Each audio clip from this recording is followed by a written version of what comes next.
sir? Very well. How are you? Very well. Good to see you. It's a pleasure to Always good to see you. Thank you. Yes. Can we have a handshake? Another We were handshake? just having it, so, Yes.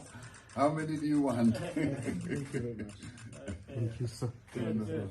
I'm sure they want us while seated as You well. want to- Yes. Thank you. Good. Please. Hello. How are you? Very good. Hello, how are you? Good to see you. Please. They want to photograph us. You want Seated, us standing, sitting, Same thing. running? smiling, shaking hands. That's what they want. And if we fall, they want to take a picture Yeah, of that.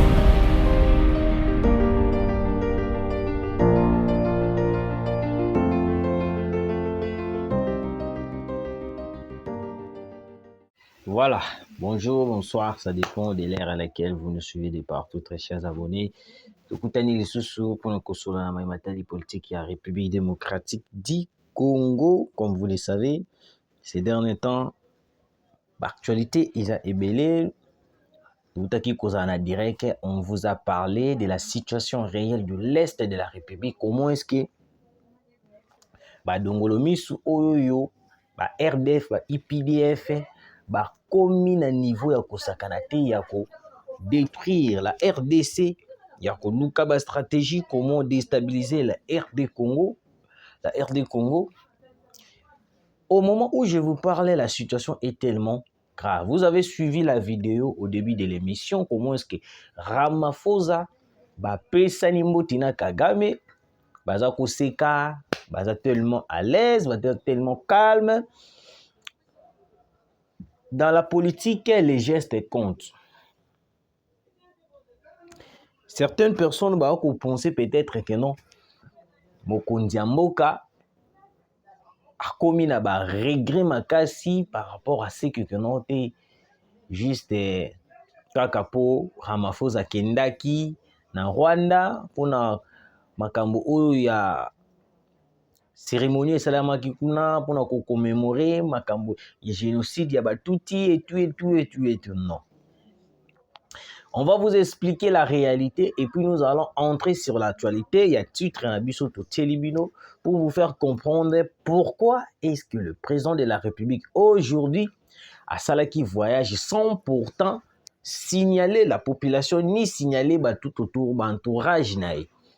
Il faut qu'on se le dise, entourage ya mokonzi mboka misusu bayebaki voyage ya mokonzi mboka, mais lokola mokonzi mboka alingaki te que no ba signaler yango batu nyonso tout yango bomonaki voyage wana ezalaki voyage moko anonyme mystérieux, d'autres personnes bakobe yango mystérieux voyage du président de la République. Bande kunanga, comme vous le savez, tout d'abord je m'appelle Rabi Matondo bino bokolanda biso izani de kuna bino mwana na bino leki na bino Rabi Matondo oyo wapi toyaka na etondo ike tosalaka bino ba analyse ba oyo boyebi nga lelo komona ngai Rabi ba ope boyeba nga kala. Bonjour, bonsoir, bisika nyonso tout bozali, partagez l'émission, commentez, likez et kosala biso vrai bien. Place où bomoni biso derrière bokomeli biso tokobongisa. Place où bomoni kement te tolobi bien, il faut to bakisa lisusu bokomeli biso tokobakisa. Moto nyonso to azali moto asalaka ba erreur, mais na kati ya ba erreur wana encouragement na bino ba remarque na bino nde pusaka biso to kende liboso to yebana kobongisa. Bande kuna ngai lelo ba actualité ezali tellement abondante toko solola toko beta masolo. Nous allons vous expliquer la réalité. Comment est-ce qu'aujourd'hui Cyril Ramaphosa vient de poignarder le président de la République, Félix Antoine Tshisekedi. Au moment où je vous parle, très chers abonnés, tokomi na temps, il faut tous aller na discrétion politique. Tokomi na temps, il faut tous aller na discrétion na maloba nyonso tout okoloba. Tokomi na temps, il faut tous aller na ba secret politique moko ya makasi. Parce que au moment où nous sommes là, Kagame a instauré, ou soit Kagame a installé plusieurs personnes oyo wapi souci na bango izalaka ya koyeba na ko zwaka ba information ya République démocratique du Congo et puis en retour kopesa yango ye po ye ayeba na ko bénéficier davantage na ba information na biso et puis akoma na kosalela yango comme une attaque pour na koyeba na ko déstabiliser le Congo. On dénonçait l'autre fois comment est-ce que les Sud Kivu, le M23, les AFC préparaient une attaque. Il y a quoi attaquer les Sud Kivu. Mais certaines personnes, qui biso comme si Tozokosa, OT, les informations, Lukuta, ceci, cela, ils nous ont traités de tout le monde. Mais Dieu est grand, après avoir dénoncé, autodénoncé qui à propos de Marambo Sud Kivu, directement, il y a qui repérer de militaires rwandais au Kota, direction Sud Kivu pour déstabiliser les Congo. Alors aujourd'hui, sur le live que j'avais fait, place au Wapi, on a découvert, ou soit on a aperçu 30 camions RDF, IPDF, na Bishusha, en direction de Massissi. C'est un complot bien planifié depuis Kigali. Au bénéfice, il y a déstabiliser les Congo, ko zongisa Congo sima parce que na minute auto kolobanabino, John Numbi vient de tweeter. John Numbi vient de tweeter. Qu'est-ce que John Numbi a outu kolobana tweet naï? Quand on vous disait que non, même l'église catholique, même Fridolin Ambongo, bazali bato oyoyo, baza ko participer na recul et à République démocratique du Congo. Certaines personnes nous traitent de tous les mots, surtout les catholiques et belé. Ba ko mona biso lokwa ndeti tozali bato moko boye toye kaka koluka mabe na kati ya église na bango. Alors que les dirigeants numéro 1, il y a République démocratique du Congo, il y a l'église catholique. C'est une personne qui est déjà corrompue moralement, physiquement, financièrement. Lelo a comment que ça la volonté de la communauté internationale. Parce qu'aujourd'hui, le Congo est exposé. C'est ainsi que vous voyez que non, le voyage du président de la République est comme que vous avez un voyage secret parce que nous avons compris que non, dans l'entourage même, il y a des gens qui préparent. Il y a quelque chose ou peut-être pour nous nuire Mokunzamboka et puis en retour pour pousser le président de la République à négocier avec le Rwanda. Très chers abonnés, vous qui nous suivez, John Numbi Aouti Koloba na tweet nae en faisant des commentaires uniques dévoilés à la face de tout le monde.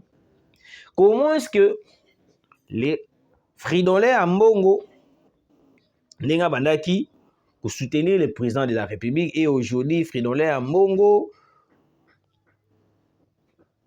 a commis na makambo ye, ba commis na côté, ba commencer na côté ya révolution. L'église catholique, il a tweet ya John Numbi. L'église catholique qui soutenait autrefois Fachi, ces pyromanes à la tête du pays, doit impérativement soutenir la révolution. On se pose la question, c'est quoi la révolution? John Numbi aligné atangi sabiso ba dictionnaire. John Numbi aligné atangi sa ba congolais aligné à faire comprendre des biso et loko oyo ou peut-être biso to yebite to soit eloko oyo biso to comprendre ka bien te. Na ba propos ya John Numbi oyo lobi que non, il faut soutenir la révolution, doit impérativement soutenir la révolution. Qu'est-ce que John Numbi voulait dire par là? John Numbi a plaidé d'une manière d'une autre auprès de Fridolin Ambongo, il y a soutenir les M23, il y a soutenir la coalition AFC, il y a Corneille Nanga, parce que Bango Wana, lokola bakoboma peuple bakomassacre peuple mpona John Numbi ezali eloko moko ya malamu mpona John Numbi ezali eloko moko boye oyo ezali ya motuya parce que koboma population congolaise komassacrer population mpona John Numbi il a trouvé bon de massacrer la population congolaise et puis akopousser Fridolin Ambongo et puis tous les catholiques ya koyeba na soutenir les M23. Bande konanga, vous qui nous suivez, alors bande konanga yi aujourd'hui, le plan qui nous a été imposé, c'est parce qu'ils ont compris que non, la politique du président de la République, c'est la politique moko gagnant-gagnant. C'est ainsi que beaucoup de gens surtout se comploter, se réunir pour coincer Tshisekedi, parce que Tshisekedi aujourd'hui a commis un poids politique, voire même la communauté internationale, voire même pas imposer Tshisekedi quelque chose à dire. Parce que pour Nabango, le plan était que non, coincer Tshisekedi, déstabiliser l'Est de la République, et puis en retour, comme couper Stabiso, 10%, il y a minerai nabiso ya Est, 20%, il y a minerai nabiso ya Est. Comme a été avec le régime de 18 ans. Bande Konanga, aujourd'hui, grâce au président de la République, nous avons réalisé, ou soit nous avons compris tout le monde que non, Lelo, c'est les Rwandais, Oyonde Moutou, à Sala, est-ce que Biso Lelo yo, toko ma place où tozali Lelo. C'est Hippolyte Kanambende a mimi Biso na place où tozali Lelo. Le départ de Kabila, certaines personnes ont pensé peut-être une déclaration en disant que Kabila a Kutanga, n'a rien à voir avec le M23, Depuis que Eric Kouba avait fait une révélation en disant que Kabila en fait partie d'un bateau Oyo financer les M23, depuis lors, nous avons compris que non Kabila a zalipé assassin. Kabila Azali Moto Oyo, pion numéro 2 après Kagame. C'est lui qui est le deuxième personnalité à Makambouya, M23. On dénonçait ici dans nos chaînes que non Kabila, il faut battre la dossier. Il faut interpeller Kabila. Il faut. Mais certaines personnes, que non, Kabila est innocent. Olive Lemba Aye Awa Saleli biso ba déclaration pour nous dire que non to prier Makasi pour le retour de Kabila. Alors que on oubliait que non retour ya Kabila ezali il faut renversement des pouvoirs. Et puis eloko tobosanaka Kabila tikala koyebisa biso te que non te bye bye. Mais Kabila biso à bientôt. Cela veut dire que non, je vais encore revenir. Alors, revenir au pouvoir, il y a Kabila, ezali une manière, ezali ya kuzongi sabiso na burumbu, ya bukonzi, oyoyo, lelo tokoma libre, lelo le Congo a retrouvé ba valeur nae grâce au président de la République. Mais aujourd'hui, ozonga lisusu sima avec Kabila, c'est d'accepter de soutenir le diable que de soutenir, Dieu, Jésus-Christ de la Bible. Alors aujourd'hui, nous avons retrouvé nos valeurs étant que Congolais de père et de mère. Baliyi bazong sabiso na eloko otozaka na yango na régime ya kala, yaske tokoma na niveau ya koyeba na kozala manipulé par les Rwandais, manipulé par les Ougandais, manipulé davantage par la communauté internationale. C'est ainsi que vous remarquerez que non Kabila depuis Makambouya Est de la République et Banda, n'a noté Kabila abimisa ata stratégie moko étant ex-président de la République. Parce qu'il n'a rien de stratégie ou à proposer à la population congolaise pour proposer à président de la République. Parce que la seule solution au Kabila amona malamu ya pour traiter guerre ya Est, c'était de signer les accords pour faciliter les Rwandais, ya ko récupérer mabele na biso et puis couper sa yango bango baki bana kusala na yango o balingi. Parce que Kabila ne voulait pas combattre les Rwandais parce que Bazala qui bandekunaï. Kabila ne voulait pas combattre Kagame parce qu'il savait que non, il venait du Rwanda. Parce que l'accord qui liait Kabila à la République démocratique du Congo, c'était un accord où ils allaient qui Rwanda avec la communauté internationale d'imposer Kabila comme fils de Musée Laurent Désiré Kabila. Parce que biso ba yela biso kaka mutabimi be pa ote fils ya Musée Laurent Désiré Kabila. Alors que dans la logique des choses, Kabila n'a jamais été le fils de Musée Laurent Désiré Kabila. Mais aujourd'hui, bah imposer biso que Kabila zali mwana ya Musée Laurent Désiré Kabila. Parce que la communauté internationale savait que non, en imposant Joseph Kabila, Hippolyte Kanambe Kazembere, nous aurons la facilité de piller le Congo, nous aurons la facilité de prendre les richesses du Congo à travers Hippolyte Kanambe Kazembere. Parce que Musée Laurent Désiré Kabila, malgré tout, il avait accepté l'accord de l'Émirat en cédant, excusez-moi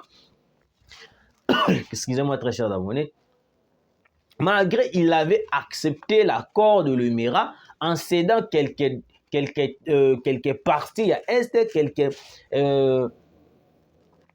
entreprises, ou soit quelques parties où ils allaient gérer par les Rwandais. Mais en d'autres histoires, Musée Laurent Désiré Kabila, quand on retrouva qui connaissance naïe, il ne voulait plus laisser le Congo partir tout entier entre le maire des Rwandais et la communauté internationale. C'est ainsi qu'ils ont compris que notre à ce stade, Tokoki les sous garder les sous Musée Laurent Désiré Kabila. Qu'est-ce que nous devons faire? Il faut éliminer Musée Laurent Désiré Kabila et puis tu vas obéir biso à 100%. C'est ainsi que la biso Kabila Hippolyte Kanambe. La biso Hippolyte Kanambe Kazembere. Alors, l'installation de positions achevée. La SADC Sami DRC s'apprête à lancer une nouvelle phase dans sa mission offensive contre les terroristes RDF M23. Les jours des terroristes M23 sont comptés. La SADC reste déterminée aux côtés de la RDC pour mettre fin à l'insécurité en RDC. Les véhicules laissés sur place sont des épaves non fonctionnelles, d'après Kadi Ndeyelo. Le retrait de Rwindi a été mené en coordination avec le FARDC et les autorités locales. Elle s'inscrit dans le cadre général des opérations menées au Nord Kivu. Nous allons vous lire encore quelques informations. Les services de sécurité ont appréhendé quelques présumés auteurs de récentes tueries et braquages à Goma. Des criminels qui jouaient le jeu des terroristes. Autant il a une sous information sous pour bana pour confirmer makambo sous. Alors très chers Congolais, bande kunanga bino boko landa biso partout. Nous avons fouillé les actualités. L'actualité vraiment. Une minute. Oyoyo. Moi l'actualité déjà. Non, pénalité. Alors, très chers Congolais, est-ce que c'était important que non Cyril Ramaphosa a quitté la Rwanda et puis à ça la déclaration pour le que mission autokende la RDC zali mission moko ya koluka kimia eza mission moko te ya koyeba na kobeta masasi ya kusala boy. Est-ce que c'était important pour Cyril Ramaphosa de faire cette déclaration? Parce que, d'après ce qu'on a compris,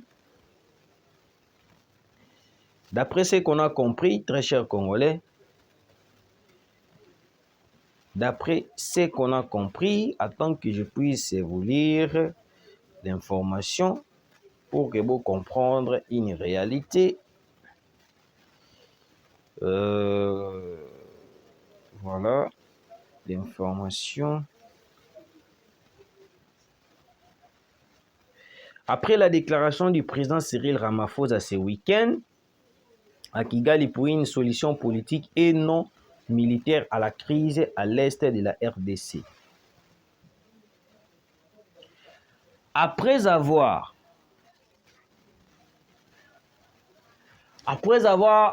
pour ça la déclaration que non, pour une solution politique et non militaire à la crise à l'est de la RDC. D'après certaines personnes, balobi que non, déclaration de Cyril Ramaphosa, le M23 va se retrouver à la porte de Sake. Yakoye Banako. Créer les sous panique au sein de la population et puis du bombardement. Certaines personnes pensent que non, le président de la République, Azali, faible, ou soit Azali, qu'on ose tenter, peut-être bango bandé qu'on pensait. Parce qu'aujourd'hui, la solution au ekoki ko mene biso na paix, ezali solution moko militaire. Parce que ceux qui va commis ko pousser biso na solution politique, wana place au eko pousser biso to ba na ko négocier avec les M23. C'est ce que Kabila avait fait avec le Rwanda. Et là au Kabila sala na régime il y a 18 ans ezalaka tango atalia le bid non pour trouver kimia na kati ya RDC.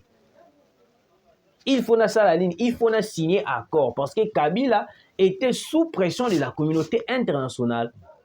Yango monaki Kabila komaki na niveau ya ko signer les biso ba accord o ezalaki o na avantage ya poche na avantage ya communauté internationale pour céder la partie est de la République. O lelo yoto kotanga na émission Rwanda a komaki premier exportateur ya coltan na 2023 il a exporté 2070 tonnes de coltan alors que la RDC avait exporté juste 1900 et quelques tonnes de coltan. Alors que biso no tout oyebi ke na Rwanda bazana minéraux au tobengi coltan te, à moins que je me trompe. Na Rwanda bazana minéraux au tobengi coltan te na Rwanda. Mais en 2023 des places au wapi ba ko bimisla biso na nini yo na nini na agence générale ECOFIN pour nous faire des révélations en disant que non, le Rwanda était devenu le premier exportateur de coltan en Afrique. Vous voyez comment est-ce que Kabila avait donné de l'avantage au Rwanda au bénéfice que non a retour na bango wana pour continuer evimbaka et puis en retour les Congolais puissent souffrir na mboka na bango. Bande konanga, très chers abonnés, avant de terminer cette émission,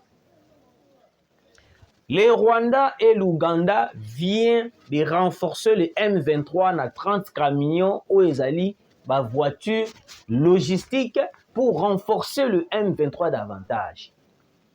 Aujourd'hui, le président de la République voyage au Salaki et il a porté jusqu'au Bafouille. Il a qui voyage stratégique, il a qui voyage pour faire comprendre au monde entier que non, le président de la République Azali prêt avec le Rwanda, avec Batonion surtout pour soutenir le M23 parce que les complots ils ont dit complot politique et puis ils ont dit guerre économique où la communauté internationale pour ça la biso. Londres Azali a commis un niveau ya pour ça la déclaration pour expulser tous les Rwandais au Bazali na Katia Londres kuna bazunga Kigali. Et ça une manière pour nous dire que non, na minute on est il y a de mercenaires. On avait fait une révélation dernièrement en disant que non, de mercenaires américains ba ko kindiwa pi Kigali.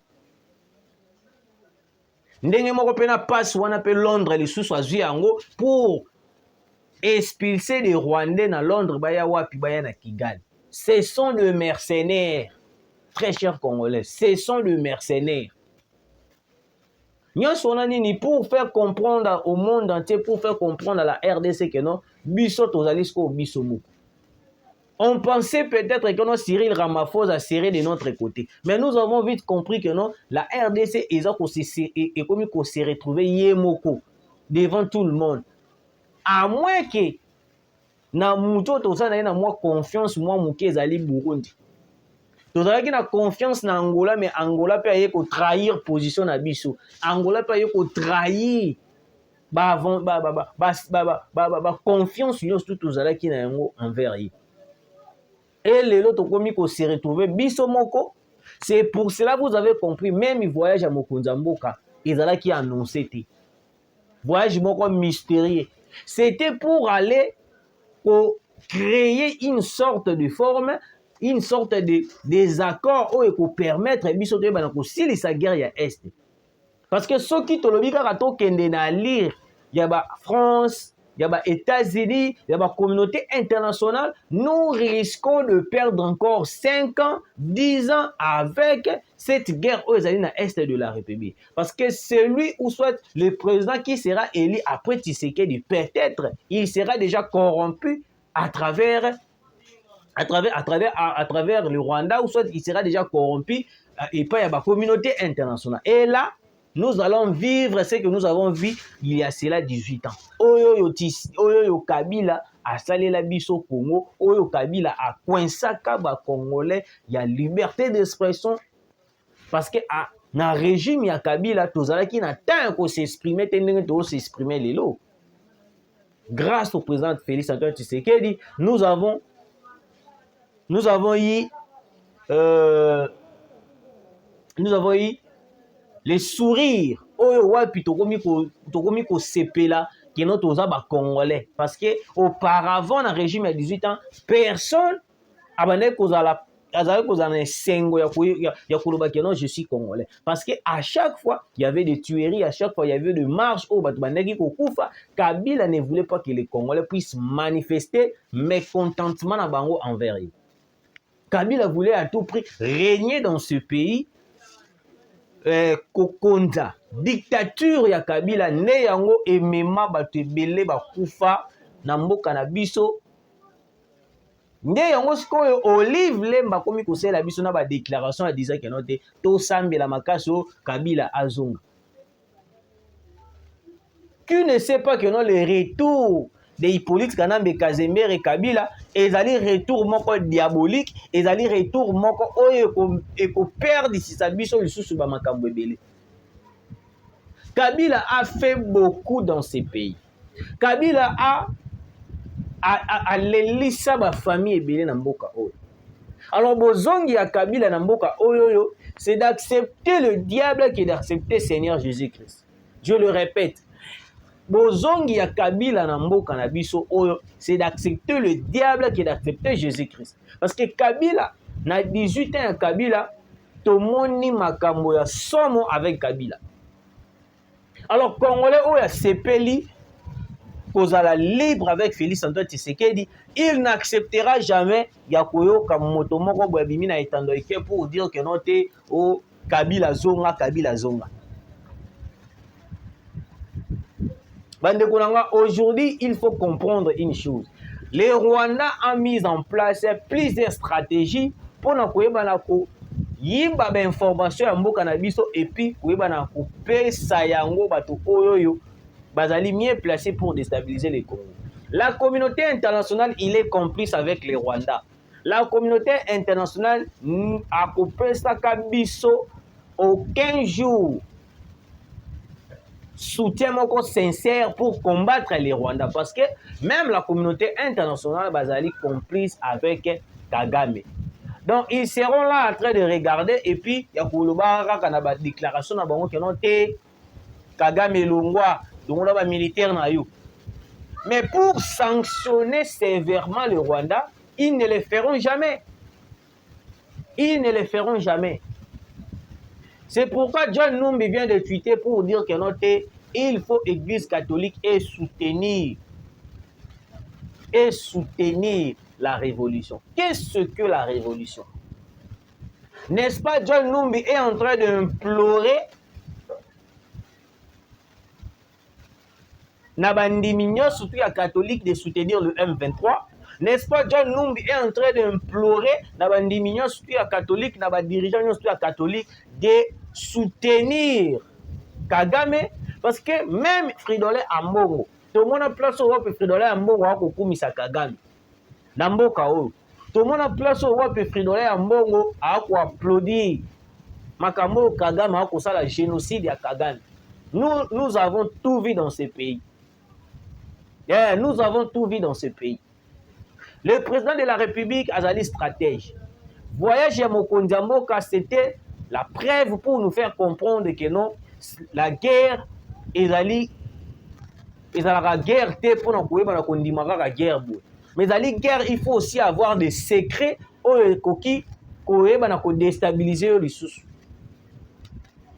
Bientôt, nous allons frapper très fort. Alors, pour frapper très fort, le président de la République avait trouvé bon de faire un voyage mystérieux au Wapi pour aller signer quelques accords. Et puis, tant qu'on a mabé la biso, accord surtout des accords avec la Russie. Parce que le seul pays où peut-être a un souci na biso makasi le sous est la Russie. Parce que la Russie a été sincère, a toujours été sincère envers la RDC. Yango beaucoup mona bandeko na ngai, plusieurs personnes bakotikalaka kozala jamais d'accord. Même la communauté internationale des États-Unis ba ko sepela kate ndenge nini to ko traiter na Russie parce que ba yebi que non Russie a ko pesa biso valeur makasi par rapport ya oyo bango ba ko pesa biso te. John Numbi vient de tout dire. John Numbi a dit que la Kisaba Congolais que non. L'Église catholique, précisément Fridolin Ambongo, ce sont des gens à ne pas faire confiance. Parce que Badali Bato Oyo va soutenir Badali contre la République. C'est pour cela qu'il faut être la vigilant. Malgré tous les renforts de l'Ouganda, il y a Kagame, Namasisi, pour soutenir le M23, pour renforcer les M23, à tuer nos populations. Mais le président de la République a tiré bras mais il est là en train de chercher des solutions pour déstabiliser aussi le M23, pour attaquer aussi les Rwandais, parce qu'au moment où nous sommes, nous devons tirer la tête du serpent. Donc, pour tirer le sous sur la tête, nous devons tirer la tête. Voilà, autorité Samuel, on a beau s'abonner, merci beaucoup, commenter, beaucoup partager, beaucoup mettre la numéro, vous allez afficher, et comme ça, la biso, vrai bien, tout le temps,